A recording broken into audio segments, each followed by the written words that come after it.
Oh, Tuhan Yesus memberkati kita semua.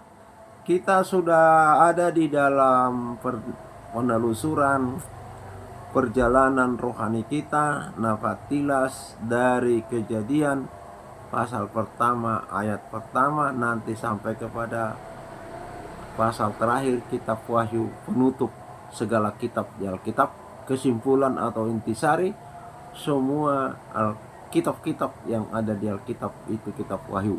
Kita ada sekarang di pasal yang kedua, kitab Yosua.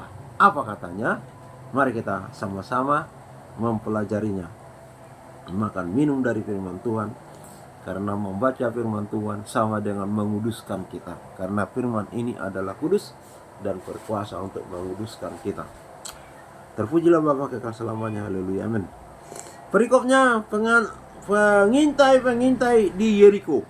Ini estafet sudah diserahkan Tuhan kepada Yosua, tongkat kepemimpinan bangsa Israel yang telah 40 tahun di padang gurun dipimpin oleh Musa. Musa sudah meninggal di Gunung Nebo, juga disebutkan Gunung Abarim, di tentangan Yeriko, di puncaknya itu namanya puncaknya Pisgah.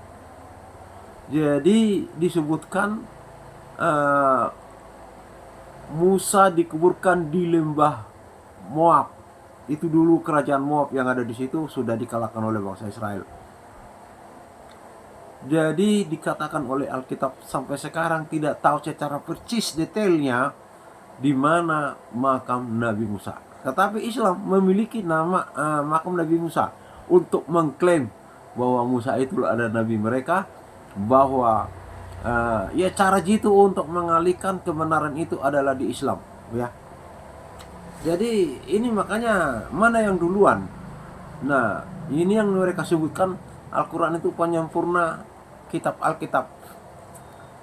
Dasarnya mereka itu dari mana mereka menemukan makam Musa? Ada nggak riwayatnya? Ah, itu yang penting. Ini ada riwayatnya, ya.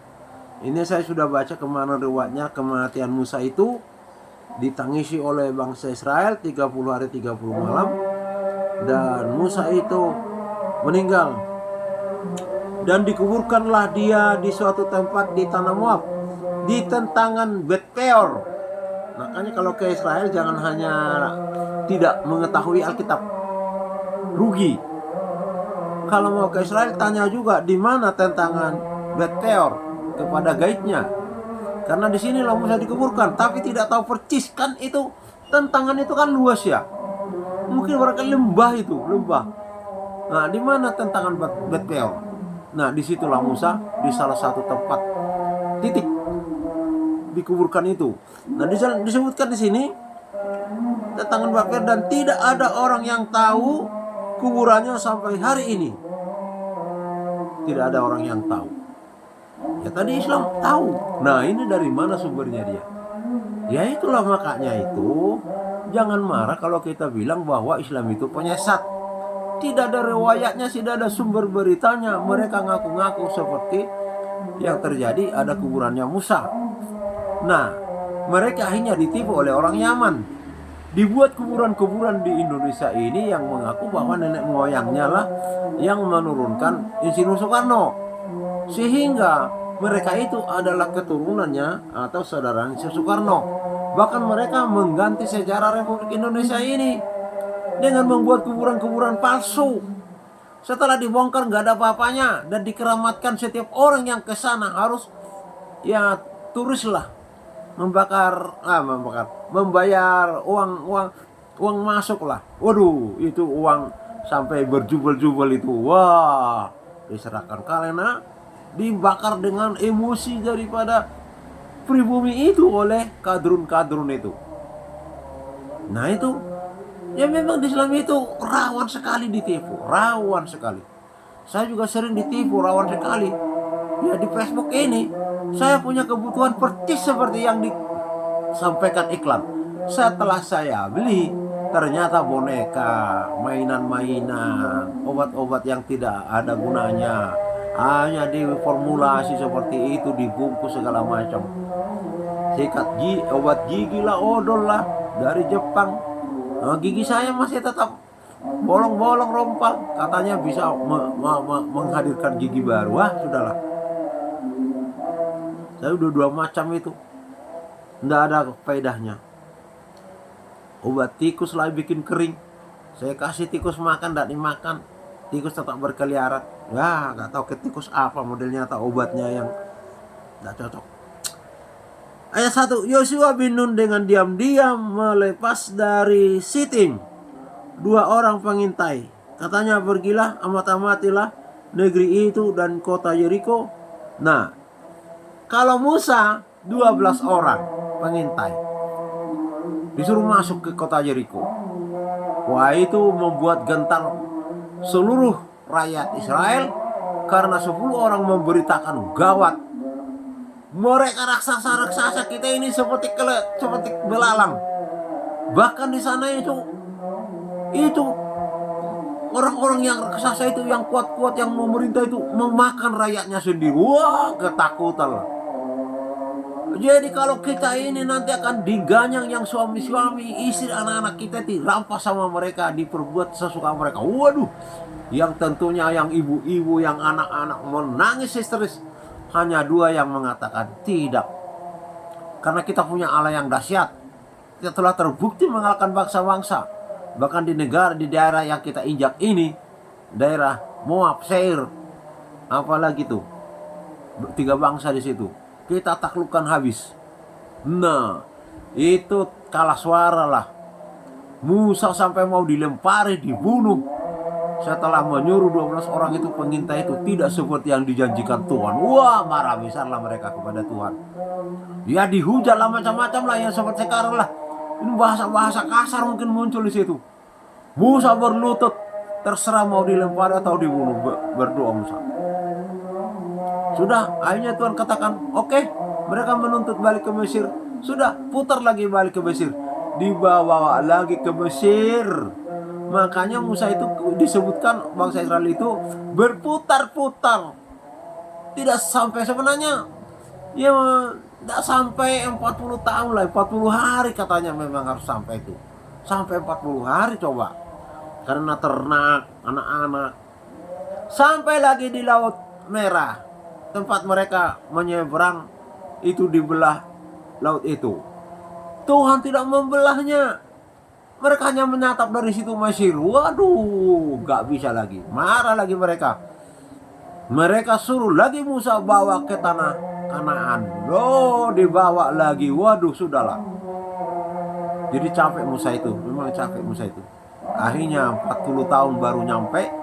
Mereka yang dari Mesir, yang sudah tua-tua tuh, yang sungut-sungut, yang berontak segala macam, mengatakan kata-kata yang kurang ajar sama Musa dan Tuhan Allah, mati semua di jalan itu selama 40 tahun itu. Jadi yang menyeberang ke tanah Kanaan itu, yang berangkat dari Mesir itu, hanya Kaleb dan Yosua yang mengetahui menginjakkan kaki dari janji Tuhan, berlimpah susu dan madu di situ. Selebihnya adalah keturunan di padang gurun. Ngeri. Dihabiskan semua oleh karena sungut-sungut pemberontakan mereka. Nah, sekarang hanya pertanyaan saya begini. Musa juga menjadi bimbang hatinya. Pakai disuruh ada pengintai, apa betul sudah sampai ini di perbatasannya, tinggal selangkah lagi dibandingkan 40 tahun.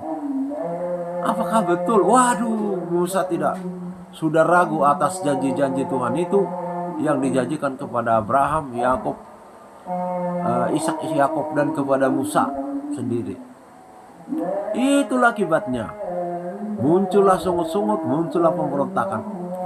Itu yang pemimpin baru yang muncul untuk minta kembali ke Mesir itu dari suku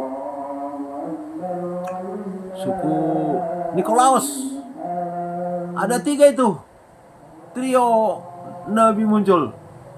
Wah, mereka berkhotbah berapi-api, beda dengan Musa. Akhirnya Musa jadi mengikut.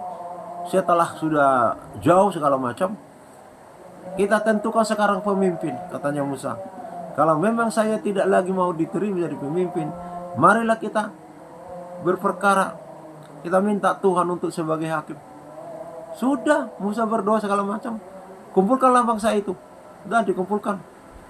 Jadi bangsa itu dikatakan oleh Musa, bagaimana kamu telah dipimpin oleh Tuhan dari Mesir membelah lautan, membuat air, sumber air asin menjadi tawar, menghasilkan air dari gunung batu. Sekarang muncul dari pemimpin mau menggantikan saya, namanya dari keluarga Nikolaus. Ada 3 itu, saya lupa 2 orang lagi itu. Sekarang Tuhan menyuruh untuk memilih di antara kami siapa yang akan memimpin kalian ke Mesir kembali. Wah, udah rapat umum. Jika memang yang pro kepada saya, mari ke sini.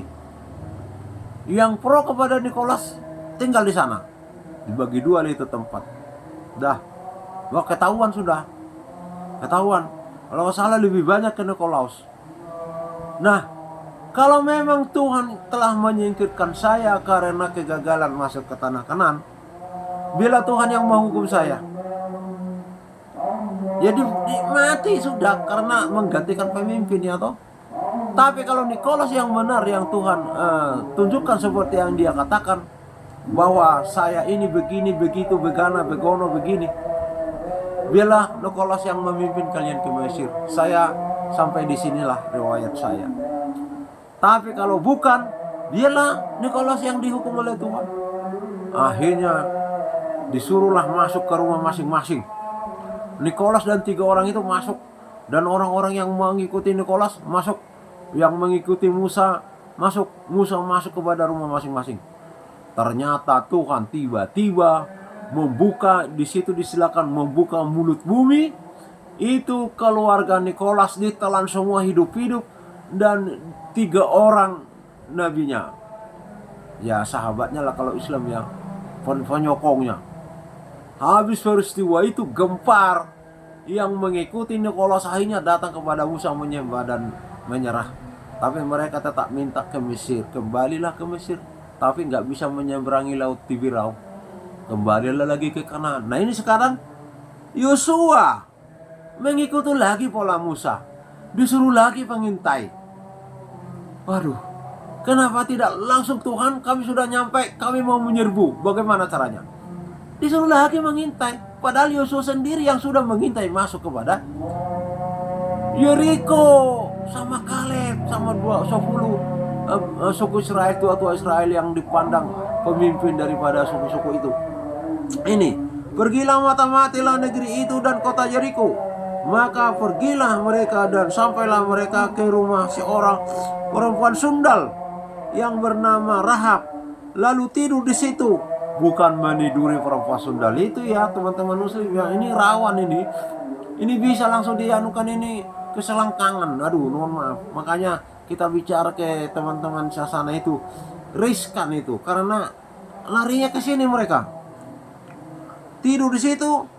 Kemudian diberitahukanlah kepada Raja Yeriko, demikian, tadi malam ada orang datang kemari dari orang Israel untuk menyelidiki negeri ini. Maka Raja Yeriko menyuruh orang kepada, ini ketahuan beritanya, bocor ini, mata-mata ini, tidak seperti Mossad ya, ini langsung ketahuan ini. Makanya saya bilangin, apa itu, Yosua itu sudah menyelidiki daerah itu bersama 10 sama Kaleb 12 orang ya, dari mewakili masing-masing suku. Nah, sekarang dia suruh lagi, ini akibatnya hampir juga hancur. Tadi malam datang ke sini mata-mata dari Israel. Maka Raja Yeriko menyuruh orang kepada Rahab, mengatakan, bawalah keluar orang-orang yang datang kepadamu itu, yang telah masuk ke dalam rumahmu. Ini perempuan ya, perempuan ini perempuan sundal lagi. Waduh, ini di mata orang-orang Israel ini ya udah nggak bernilai sama dengan orang sekarang, orang sundal sekarang ya, perempuan sundal ya. Maka Raja Yeriko menyuruh mereka datang kepada, mengatakan, bawalah keluar orang-orang yang datang kepadamu itu dan yang sudah telah masuk ke dalam rumahmu, sebab mereka datang untuk menyelidiki seluruh negeri ini. Ini Raja Yeriko. Tetapi perempuan itu telah membawa dan menyembunyikan kedua orang itu. Berkatalah ia, memang orang-orang itu telah datang kepadaku, tetapi aku tidak tahu dari mana mereka. Dan ketika pintu gerbang hendak ditutup menjelang malam, maka keluarlah orang-orang itu. Aku tidak tahu kemana orang-orang itu pergi. Segeralah kejar mereka.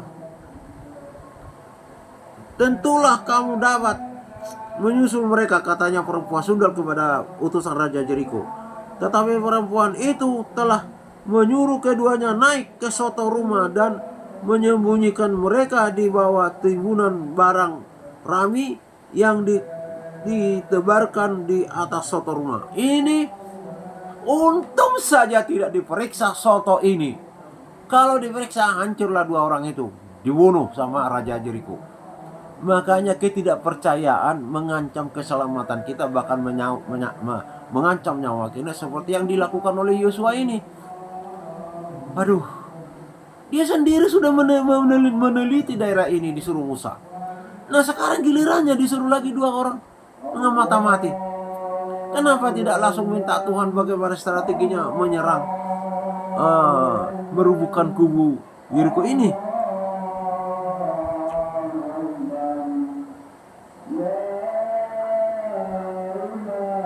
Tetapi sebelum kedua orang itu tidur, naiklah perempuan itu mendapatkan mereka. Seperti setelah utusan Raja Yeriko itu pergi ya. Nah itu menuntung. Kalau utusan Raja Yeriko itu pura-pura muter-muter di situ, ini dibangunkan disuruh pergi, hampir-hampir saja putus keselamatan itu di sini. Kristen bisa tidak ada apabila ini Yeriko tidak bisa ditaklukkan. Makanya hubungan antara perjanjian lama baru sangat ketat sekali. Hampir-hampir keselamatan itu habis. Seperti Abraham mengatakan Sarai adalah adiknya, dipersuntik sama Raja Firaun. Kalau malaikat tidak mencekik Raja Firaun, keturunannya Sarah bukan lagi Ishak. Nah keselamatan dari Mesir, dari penyembah patung, piramida sama Sphinx, dia juga di situ sama orang Amalek. Dilakukan lagi sama Abraham yang kedua. Diberikan harta memang untuk gantinya Sarai. Tetapi untung tidak selamanya ditiduri dan menjadi permaisuri daripada Palestina. Keselamatan terancam lagi di situ. Kalau Ishak juga mengikuti pola yang Abraham ya. Nah ini Musa mengikuti, bukan mengikuti, cuma terancam keselamatan. Yosua juga seperti itu, hampir terancam. Jadi naiklah. Setelah dia mati, orang itu pergi, naiklah perempuan sundal itu ke soto dan berkata kepada orang-orang itu, aku tahu bahwa Tuhan telah memberikan negeri ini kepada kamu. Ini makanya orang sundal yang punya jiwa seperti ini itu diklaim sama teman-teman Muslim bahwa penghuni surganya orang Kristen itu adalah orang sundal. Karena Yesus berkata, orang sundal dan pemungut cukai akan mendahului kamu masuk ke surga. Karena mereka bertobat. Bukan orang sundal terus. Apalagi bicara Yesus, mereka dicucikan oleh darah Yesus. Jadi hati mereka itu lebih baik daripada hati yang bukan cabulullah, seperti yang dilakukan oleh pemilik ponpes tertentu. Ini dia memiliki hati bahwa betul negeri ini akan diambil oleh kamu orang Israel. Kamu dan membawa kengerian. Ini apa nih? Telah memberikan negeri ini kepada kamu dan bahwa kengerian terhadap kamu telah menghinggapi kami dan segala penduduk negeri ini gemetar menghadapi kamu. Ini sudah didengar berita-berita Israel itu karena di seberang sungai Yordan bangsa Moab habis. Ada 3 bangsa di situ besar. Seir, Amalek apa lagi itu? Itu habis. Nah, yang ini yang Yeriko ini di seberang kalau timur itu tanah Moab itu, ini di belah baratnya ya. Gentar udah mereka ini, makanya raja Yeriko itu kalau orang itu dapat itu sudah dibunuh dan terbukti mereka akan siap berperang. Nah ini bahayanya. Yosua itu tidak percaya terhadap janji Tuhan yang disampaikan kepada Abraham, Ishak dan Yakub. Disuruh lagi itu mata-matai. Sebab kami dengar bahwa Tuhan telah mengeringkan sampai perempuan sundal ini dengar. Makanya dia ini sudah merenung-renungkan bagaimana bangsa ini dahsyat, ternyata ada di rumahnya sekarang utusannya. Jadi di Kanaan dengan Mesir yang 40 hari perjalanan kaki, tapi mereka telah mendengarkan berita mengenai laut Tiberau dibelah. Sebab kami mendengar bahwa Tuhan telah mengeringkan air laut Tiberau di depan kamu ketika kamu berjalan keluar dari Mesir. Ini tahu orang Sundal ini. Dan apa yang kamu lakukan kepada kedua raja Amori yang di seberang sungai Yordan, yang mereka berkemah di situ, yang di situ siapa itu, dan sama anak sulung itu si Ruben melihat daerah itu, aduh sangat indah sekali, dan mereka memilih di situ, nggak usah menyeberang ke tanah Kanaan. Amori di sungai Yordan itu, yakni kepada Sihon dan Gog, mereka dengar itu, yang telah kamu tumpas. Ketika kami mendengar itu, tawarlah hati kami dan jatuhlah semangat setiap orang menghadapi kamu. Sebab Tuhan Allahmu ialah Allah langit di atas dan di bumi di bawah. Ini orang Sundal ini kok bisa mengerti begini? Kalau bukan Roh Kudus yang mengajari dia, nggak mungkin lah. Dunianya orang Sundal. Orang Sundal aja tahu, apalagi Raja Yeriko dan petinggi-petingginya lebih tahu lagi dari orang Sundal ini. Sebab Tuhan Allah kamu ialah Allah di langit di atas dan di bumi di bawah. Maka sekarang bersumpahlah kiranya demi Tuhan, bahwa karena aku telah berlaku ramah terhadap kamu, kamu juga akan berlaku ramah terhadap kaum keluargaku, dan berikanlah kepadaku suatu tanda yang dapat dipercaya. Percaya ini. Jadi minta perlindungan orang Sundal ini. Ini sangat luar biasa, dia sudah langsung memiliki keyakinan iman bahwa Yeriko pun akan ditumpas sama orang Israel.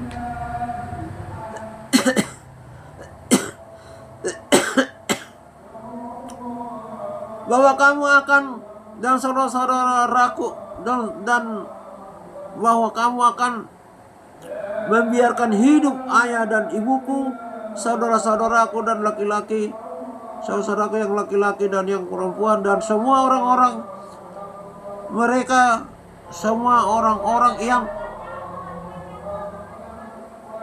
yang perempuan dan semua orang-orang mereka, dan bahwa kamu akan menyelamatkan nyawa kami dari maut.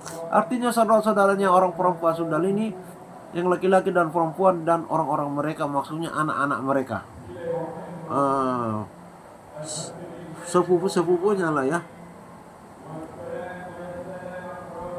Lalu jawab kedua orang itu kepadanya, nyawa kamilah jaminan bagi kamu.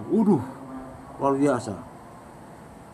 Jadi kalau kamu diganggu, kami akan langkahi dulu mayat kami kalau ada orang yang mau membunuh kami, bangsa Israel. Seperti itulah ya. Asal jangan kau kabarkan perkara kami ini. Jangan diberitahukan. Nah, apabila Tuhan nanti memberikan negeri ini kepada kami, maka kami akan menunjukkan terima kasih dan setia kami kepadamu. Kemudian perempuan itu menurunkan mereka dengan tali melalui jendela, sebab rumahnya itu letaknya pada tembok kota. Jadi pada tembok itulah ia diam. Berkatalah ia kepada mereka, pergilah ke pegunungan, supaya pengejar-pengejar itu jangan menemui kamu, dan bersembunyilah di sana 3 hari lamanya, sampai pengejar-pengejar itu pulang, kemudian bolehlah kamu melanjutkan perjalananmu. Nah, jadi perempuan ini sangat luar biasa. Jadi orang-orang yang datang ke rumahnya itu langsung percaya mengejar orang ini. Jadi orang ini ada di belakangnya. Ya kalau boleh dikatakan orang ini yang mengejar utusan raja itu. Jadi itu ini cerdas ini perempuan sundal ini. Jadi bahaya ini. Apabila ketahuan sama Raja Jericho, jelas nyawanya akan habis, sama keluarganya bisa punah. Tetapi ya puji Tuhan lah.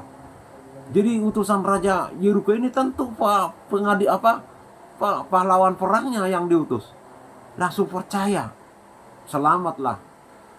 Terjadilah keselamatan bagi bangsa Israel dan juga bagi bangsa terpilih daripada Tuhan Yesus. 1 Petrus 2 ayat 9 dan 10.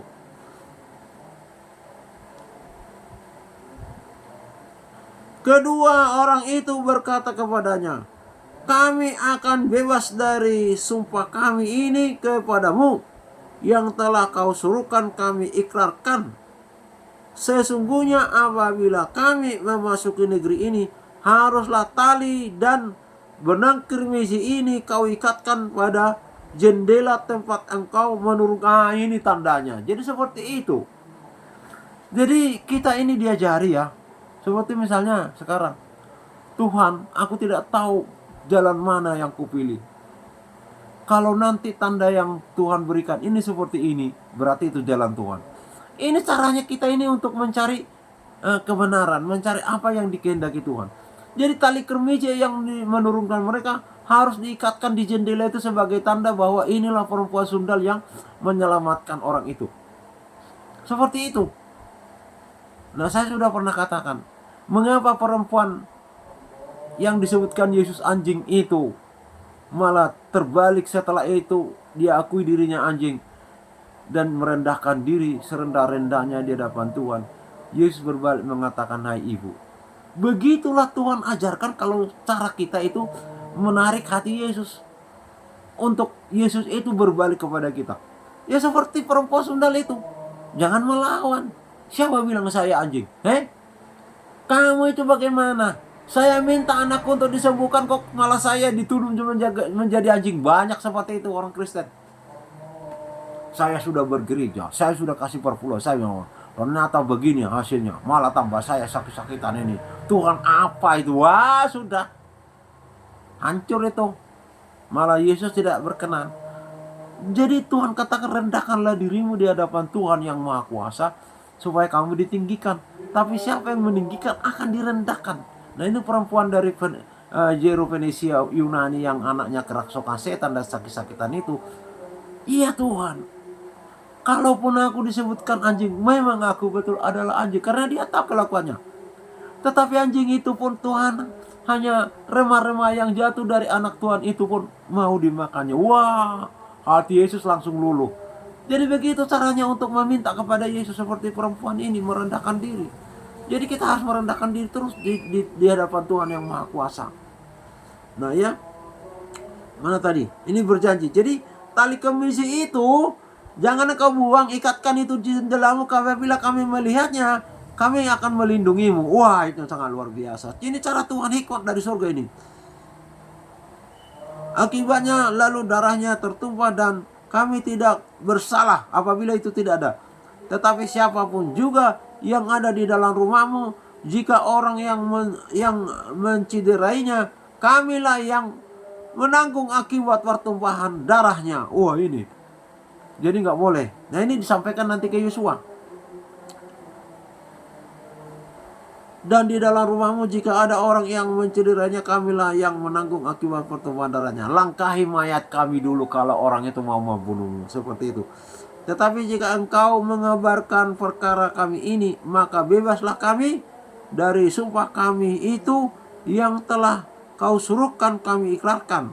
Perempuan itu pun berkata, seperti yang telah kamu katakan demikianlah akan terjadi. Wah, mereka sepakatin ya. Jadi tali diikatkan di jendela itu tali yang menurunkan mereka. Terus perempuan ini berjanji tidak akan mengabarkan bahwa kedua Israel ini masih ada di situ. Itu bisa dikejar pakai kuda, ya toh? Perempuan itu pun berkata seperti yang telah kamu katakan, demikianlah akan terjadi. Sesudah itu dilepaskannya orang itu pergi, maka berangkatlah mereka. Kemudian perempuan itu mengikatkan tali kemeja itu pada jendela. Mereka pun pergilah dan tiba di pegunungan. Mereka tinggal di sana 3 hari lamanya sampai pengejar-pengejar itu pulang. Pengejar-pengejar itu telah mencari di mana-mana sepanjang jalan tanpa menemukan mereka. Maka pulanglah kedua orang itu. Mereka turun dari pegunungan lalu menyeberang dan sampai kepada Yosua bin Nun. Kemudian mereka menceritakan segala pengalaman mereka. Kata mereka kepada Yosua, Tuhan telah menyerahkan seluruh negeri ini ke dalam tangan kita. Bahkan seluruh penduduk negeri ini gemetar menghadapi kita. Ini dari perempuan sundal itu. Nah, sekarang pertanyaannya, kalau memang itu pengintai dibunuh dan Yosua kalah akibat bocornya rahasia itu, pertanyaannya, bagaimanakah keselamatan selanjutnya sampai kepada Yesus? Bolehkah dikatakan bahwa perempuan sundal ini telah dipakai untuk menyelamatkan begitu besar bangsa Israel dan bahkan menyelamatkan orang Kristen yang sekarang? Kalau memang boleh orang sundal dipakai Tuhan untuk menyelamatkan, apakah mereka yang bertobat, apakah mereka yang telah meninggalkan jalan sundalnya tidak layak masuk ke surga? Jadi Tuhan katakan orang-orang sundal dan pemungut cukai itu mendahului kamu masuk ke surga. Mereka itu backgroundnya dituding oleh bangsa Israel, manusia yang layak dibunuh. Ya, terpujilah Tuhan kekal selamanya. Haleluya, haleluya, amin.